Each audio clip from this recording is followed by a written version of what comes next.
Muhoozi atemye Parliament ekikuubo agenze mu America kukiikirira kitaawe nga Trump alayira. Waliwo omuntu wano ku Uganda atalagize gwe nsubira okuba nti anaatera okutuusibwako obulabe katusuubire nti tebamukube masasi. Byanyima ne Bobi Wine bavumiridde ekyokuttibwa kwa Anselm Emitooma. Ate munnange abamanyi Museveni bagamba nti asobola okukola ekintu kyonna oba akola kyonna ekisoboka okulaba nga yeeremeza mu buyinza. Newankubadde tagenda kubeera ng'agumaza mbiro, naye Muhoozi bw'atyo essaawa eno bwe twogerera abaka Parliament babadde bamulinze ennaku z'omwezi nga 2 okubeera nga bamubuuza 45 ku ebyo byateeka oba ebyokulukompoka byateeka ku mukutu gwe ogwa X. Naye munnange kizuuse nti ono bwe twogerera essaawa eno ali mu ggwanga erya America, ali mu US, yagenze kukiikirira kitaawe munnange Trump ng'alayira. Kakati munnange bino byabaddewo wiiki ewedde. Muhoozi yayitiddwa komiti eya Parliament okunnyonnyola mu nsonga zonna nga ze baagala annyonnyole controversial social media posts ze yeegumbulidde okuteeka ku mutimbagano. Kakati munnange ba members aba Defence Committee of Parliament bwe batyo obukeeredde ennaku z'omwezi nga 2 lunaku lwa Monday obusungu bukiza okubatta oluvannyuma munnange olw'okufuna ripooti nti Chief of Defence Forces Muhoozi Kainerugaba bw'atyo munnange yabadde yeesolosezza dda eggwanga erya US, United States, nga agenze okubeera ng'akiikirira kitaawe. Kakati komiti yaganye okubeera ng'ekonsideringa budget proposal okuva mu Defence Ministry, era bwe batyo ne bagoba ba officials ababadde bakulembedwamu Jacob Oboth, State Minister in charge of general duties. Bano bamuwadde ebiragiro ne bamugamba nti olina okukomawo mu komiti ku lunaku olwa Monday January ennaku z'omwezi nga 2, era olina okujja ne Chief of Defence Forces Muhoozi Kainerugaba. Munnange abaweereddwa ebiragiro twabalabye, babaddeyo bonna kulaye gye yabaddeyo n'abalala nga bagamba nti ofiisi eya Muhoozi yabadde ekiikiriddwa. Kakati tetuyinza kuddira ate ebintu tetuyinza kuddukanya ggwanga bwe lityo Muhoozi individual ate munnange nga balina okubeera nga bamuleeta ku lunaku olwa Monday ennaku z'omwezi nga 2, naye talabiseeko munnange. Committee meeting ku makya akakeesezza olunaku oba akamakya g'olunaku ennaku z'omwezi nga 2 olunaku olwa Monday nga January bwe badde basuubira okubeera nga Muhoozi Kainerugaba agenda kubeera ng'alabikako. Muganda wange babadde beesunze bawandise ddepapula ngenda mubuuza wano munnange Honorable Barnabas Tinkasimire omu ku ba committee members atukakasiza n'atugamba nti babadde bakufunye dda ripooti nti Muhoozi yabadde agenze United States, yabadde agenze kwetaba mu inauguration ceremony okulayizibwa kwa Trump, era munnange nti ono yabadde alina kubeera mu Parliament olunaku olwa Monday ennaku z'omwezi nga 2, naye babagambye nti yagenze mu USA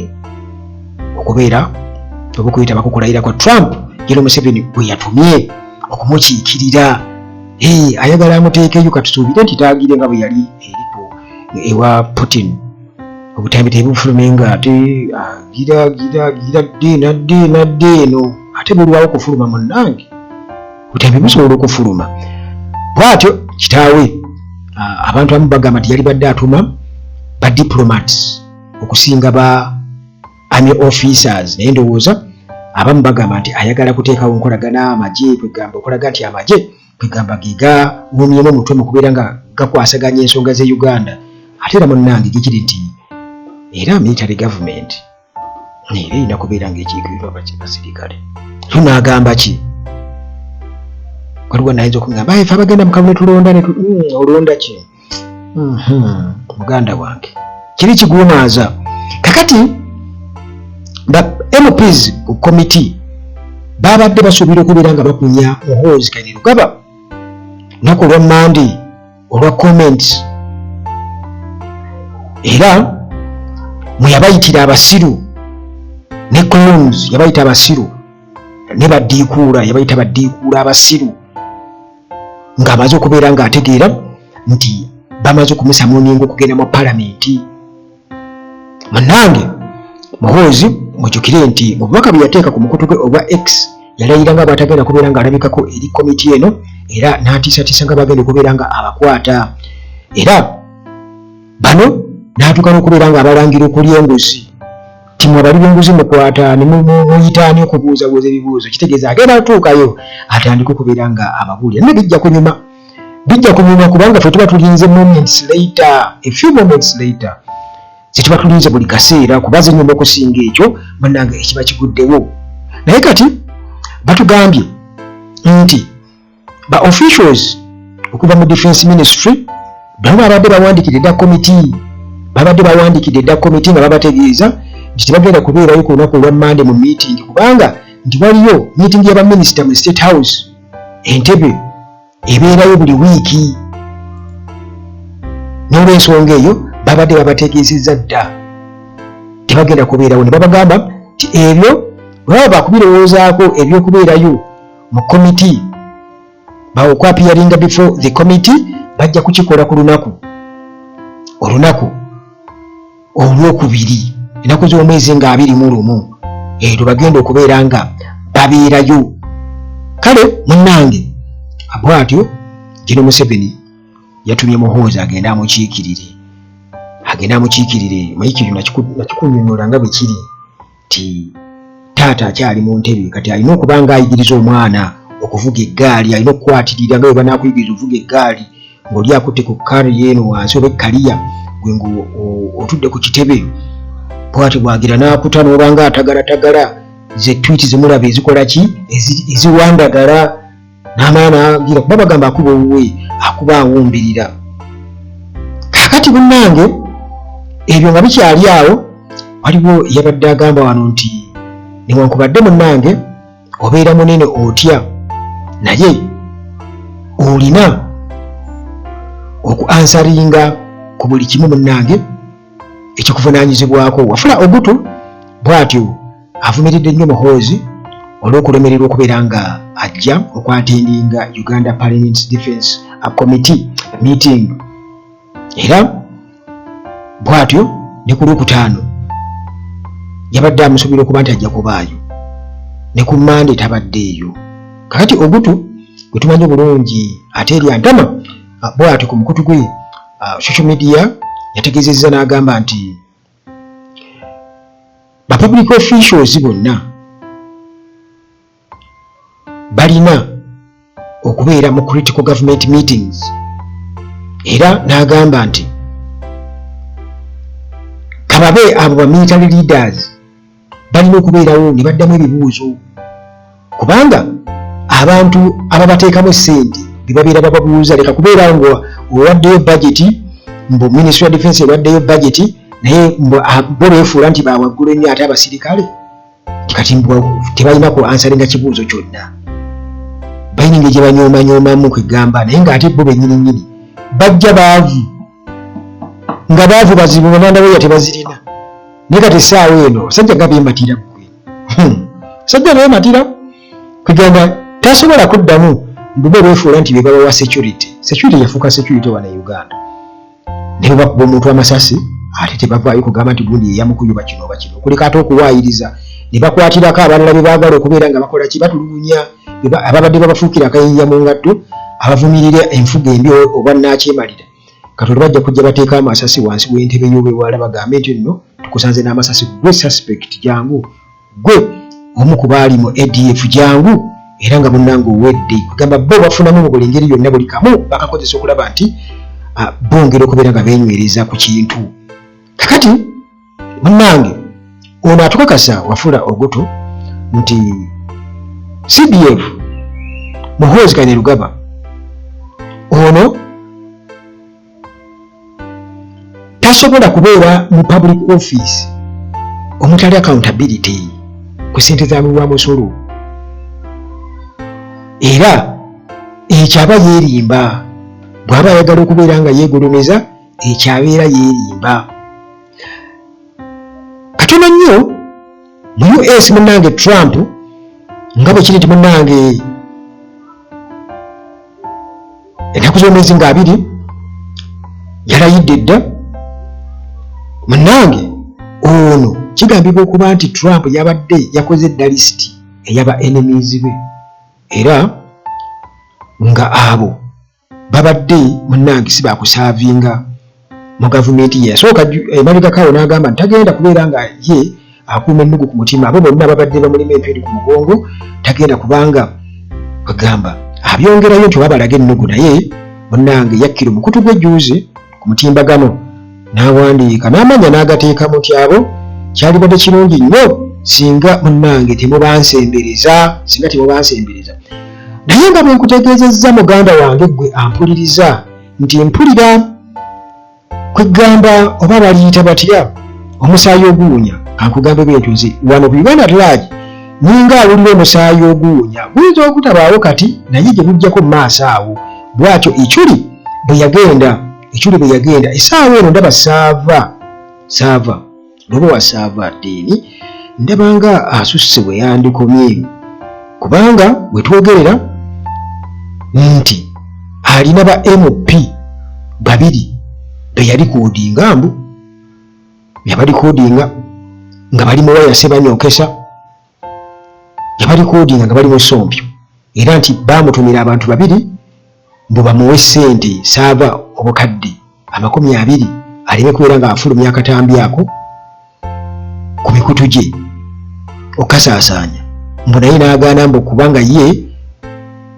mbu si corrupt journalist. Ne twebuuza ate kakati ekigiririrwa kyo ki?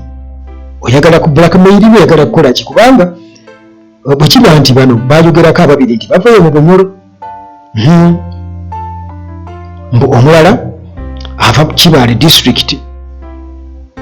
omulala Bwekoyima, bali 3 by the way, bali 3. Agamba nti bano munnange mbu alina akatambi kaabwe mbu nga bagenda mu loogi mu biseera ebya parliament, mbu bali badde bali mirimu gya parliament naye nga bo bagenze mu loogi kunyokesa wayase. Naye kyebuuzibwa nti buli kaseera omuntu alina okuba ku mulimu talinaayo ofu, ekyo tekibeeraawo. Ekyokubiri, omuntu okugenda mu loogi musango, ekyo nakyo kiri awo kubanga eba privacy ya muntu, kubanga simanyiiwo civilian ayinza kunenya mubaka wa parliament gwasanze katugeze oba ku Kampala mu Forex Bureau oba mu bank, naye nga ate alaba mu parliament waliyo ebigenda mu maaso kanootako munenya mufo ky'okubeera mu parliament ate oli wano, kubanga era naawe awuuli ani akugambye nti bw'olina okubeera. Ekyo nakyo kiri awo. Kale bagamba ndabanga agezaako okubeera nga ayingira mu nsonga oba oli awo empanvu, kati bino byagamba nti UCC kwe yasinzidde okubeera nti bano ba MP bano bayogerako nti obutambi abulina nga si bwa AI, mbugwa ddala obutambi simanyi oba yalikoodinga yagenda mu maaso oba yabalaba bagenda mu loogi oba yagenda mu maaso n'abalikoodinga nga beeri bize teri amanyi. Naye nze kyendowooza nti ebintu ebyo byandimuviirako obuzibu. Ndaba alinga oba oli awo akwata ewalako ennyo ate nga wookya, kubanga kati abo yo keesi eri awo, waliwo n'abalala bagamba nti aboogerera n'aboononera amannya n'ebirala. Njagala okubabuulira kamba jjukize nti Ichuli bwatyo bwe yakola ki, bwatyo bwe yagenda. Katonda ye agamba nti UCC okutuuka okubeera nga eyagala alekerawo okuoperatinga ku platforms ze nga bagamba talina license, nti ensonga y'abano be yakwata ku butambi obwo mbu abulina nga banyokesa wayase oba nga bagenda mu loogi Kisisu kubanga buli bbaala wano kumpi loogi gwe ne bwogenda ku hoteri eba loogi naye nti munnange ye yabakwata obutambi abulina era nti baageza kumuwa emiliyoni 2 n'azigaana naye mumwaki okuyita ku mbubbu nga tegwesukudde kati ekigendererwa kiki ekyokubeera ng'akwata obutambi obwo n'okubusaasaanya obusaasaanya nakyo kiyinza okumuviirako obuzibu kubanga abeera asaasaanyiza obuseego siraba waawonera nze ŋŋamba yandibadde oba oli awo akkakkanako naye nga bwe mbategeezezza nti muganda wange embuulirire tefa yonna ate oyempaka akundamu ebiri akanaafa tekakola ki tekawulira ŋŋombe kakati munnange tubadde tuli awo amawulire ag'ennaku ate waliwo omulwanizi w'enkyukakyuka activist attiddwa era kino kivumiriddwa Winnie Byanyima ne Bobi Wine kigambibwa okuba nti eyattiddwa bamutidde mu district bagiyita batya bagiyita Mitooma district wano mu Uganda era abadde muvuzi wa bodaboda amannya ye Anselm olwo munnange Winnie Byanyima akubye omulanga naga bannange okutta abantu kwandikomye naddala olw'ebyobufuzi kubanga eza gye bamuseemu omuwagizi wa NUP munnange ebadde eraga nti babadde bamulanga lwakuba nti abadde staunch supporter of NUP yensonga lwaki bamusse kubanga baleeta mu t-shirt eriko ekifaananyi kya Bobi Wine t-shirt emyufu kale bwatyo Winnie Byanyima n'asaasira nnyo famire ey'omugenzi kakati munnange olwo bati Kyagulanyi Ssentamu amaze okubeera ng'abitegeerako munnange Kyagulanyi bino byonna abadde nga ajja abyogerako ebyokubeera nti nno munnange abantu bangi bafiiridde mu political violence wano mu Uganda era incident eno bwatu naye yagikonfamize n'apositinga ku mikutu gye internet social media platforms era n'annyonnyola n'agamba nti munnange omuvubuka ono abadde amanyikiddwa nga ne Musiima Anselm wa myaka 28 gyokka myaka 28 talowooza myaka 3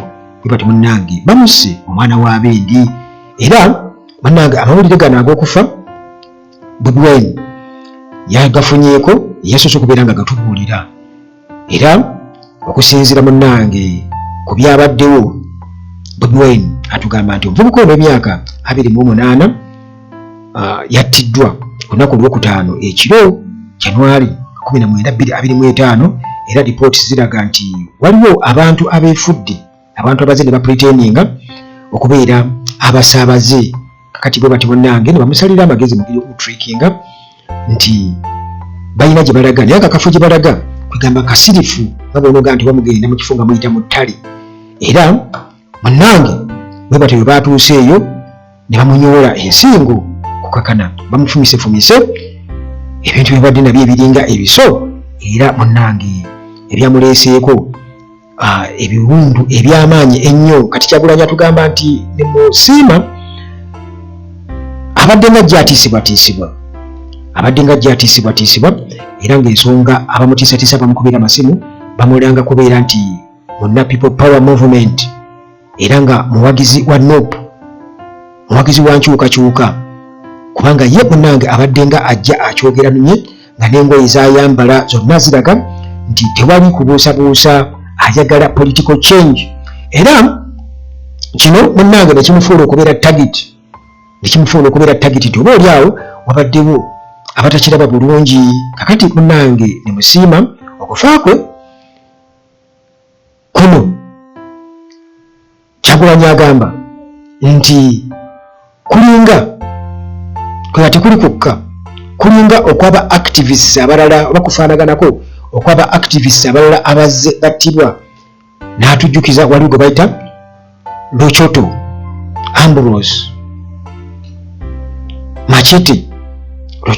Machete Rita Nabukinya mumujjukira bulungi emmotoka yamutomera wali kabanga ya poliisi Dan Kyeyune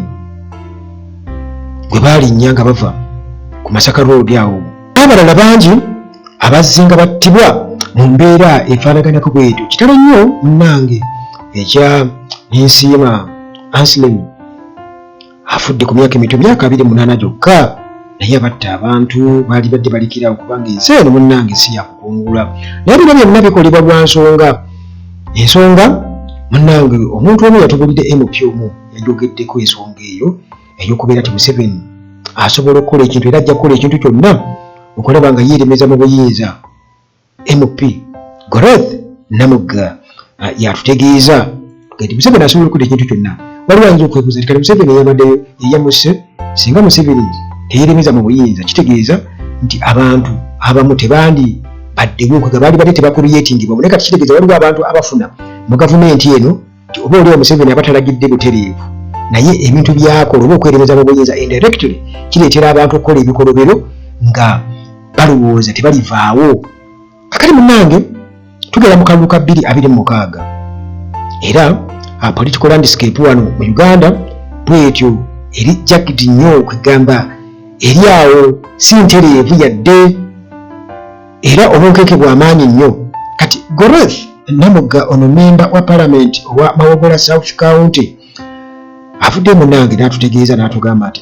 okusinziira ku bigenda mu maaso kugamba nga tulinda oba tulindirira akalulu akagenda okujja okubaawo nti byongera okubeera nga bya highlightinga bitumulisaako ku challenges muganda wange ezituwolekeddera okusoomoozebwa ne potential obstacles that lie ahead. Namugga ono statement ye bwetyo eyongera okubeera nga erambika n'okutwagulizaako ku buzito obwa situation era yakakasa nti akalulu ka 2026 kagenda kubeera ttaafu nnyo n'okusinga obulala bwonna obubadde bujja bubaawo. Era munnange nti incumbent nga ye Gen. Museveni ono muganda wange mwetegefu nnyo okubeera nga ekifo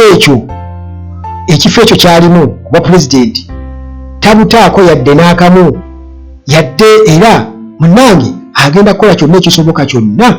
okulaba nga entebe yagisigaza. Kakati munnange omukyalo ono ng'atutegeeza kisooka yagambye nti emuzimu ku nsonga ze yagambye nti sente influence ya sente mu electoral process eno evuddeko obuzibu bw'amaanyi nnyo, era ye ateebereza anticipatinga nti gavumenti nga efokasinze ku kubeera nga ekozesa financial resources okusobola okuggyawo ebyo byonna ebinaavaawo. Njagala mukimanye nti n'ebibiina gavumenti eyagala kuggyawo kwegamba ebyali badde bibawo nti bagiwangule kyentegeeza. N'ebibiina by'obufuzi nabyo ku sayidi eri endala ebiri mu opposition ate nabyo bitaddemu akasente kangi era byetegefu nnyo okubeera nga biteekamu akasente. Era agamba nti ojja genda okwesanga nti field tegenda kubeera fair olw'ensonga nti abanaasinga ssente be bagenda okubeera nga bainfluencinga nti ne ba candidates oba n'ebibiina ebinaaba n'akasente nga birina advantage ey'akasente, kitegeeza nti munnange be bagenda okubeera nga ate bwe batyo balya empanga olw'ensonga nti ssente zireetera abantu oboolyawo n'okulonda omuntu gwe bataalironze anti abawaddeyo era abasuubizza. Kakati era bw'atyo n'agamba nti ensonga endala eyinza okuvaako ebizibu y'ensonga ya inefficient registration system. A complete and inefficient, yagambye complicated and inefficient registration system. Nti ojja genda okwekanga nti mu bitundu ebyekyalo oba ebyebyalo nti okuwandiisa abalonzi kugamba kuyinza munnange obutaba effective, kuyinza obutaba, era nti oyinza okwesanga nti n'abo abatasaanye oba abali eligible abatalina kubeera nga beewandiisa bagenda kubeera beewandiisa, bagenda kuba beewandiisa. Kiba kitegeeza nti munnange tuba twogera ku democratic process era nga tulaba baki baani abalina okulonda omukulembeze oba abakulembeze awo kiyinza munnange obutasoboka. Ebyo byonna Abanyarwanda babyogerako juzi nga bakaaba nti bwe tutuuka mu kalulu akalulu mukabala naye mutuuka okutuwa passports nga mutubeerya. Waliwo ensonga lwaki baba bwendagamuntu, waliwo ensonga lwaki mulowooza ntimugenda okulonda. Kati Abanyarwanda baali bali temugenda kulonda gakima bino byagamba ffe tuba tukola ebitundu bimeka. Simanya ku Uganda buli famire yonna simanyi nimu Abanyarwanda ebyo. Abanyarwanda baali batemewa ekitiibwa nemugamba tetujja kulonda endagamuntu tuzirina kale naye tujja kugenda kulonda naye munaagenda okulonda ebyo mulonda pasi mugende mulonde Robert Kyagulanyi Ssentamu. By the way musobola okulonda Robert Kyagulanyi Ssentamu ne mugamba katulonde Robert Kyagulanyi Ssentamu. Ate abantu era mbakubiriza abantu bonna mbakubiriza mwali badde akalulu ka 2026 kyemba mukola mwewandiise mufeeyo okwewandiisa ate mugende mulonde mulungi mulonde era nga mulondera ku sayidi ey'enkyukakyuka olw'ensonga nti abasajja ekintu kye bapulaninga kinene nnyo tetujja kubisobola. Tetujja kubisobola muganda wange nkwatiraako mulumanyi bulungi nnyo. Kakati munnange omukyalo ono agamba nti oba oliawo wali baddewo electoral reforms ezikolebwa era nga zonna ziri focused okubeera nti zikendeeza ku influence ya ssente mu politics. Kubanga gino Museveni ajja kwanjula obulundu wano bwagenda okozesa okwate ku mutwe bwagenda okozesa mu era LC zonna ofiisi zonna ziba zeesunze okufuna akasente ka Museveni, ziba zeesunze okufuna akasente ka Museveni. Kakati nti bano balina okustreamlininga voter registration process wamu munnange n'okukakasa nti waliwo obwerufu transparency ne accountability mu electoral system. Civil society organization wamu ne international observers balina okubeera nga babeerawo, balina okukola omulimu ogw'amaanyi ennyo okulaba nga munnange ba-advocatinga era nga bamonitoringa reforms zino nga zikolebwa. Kati ebyo byonna munnange wano ku Uganda at large ako tusinziira ate tusinkane mu mboozi zaffe eziddako akuume.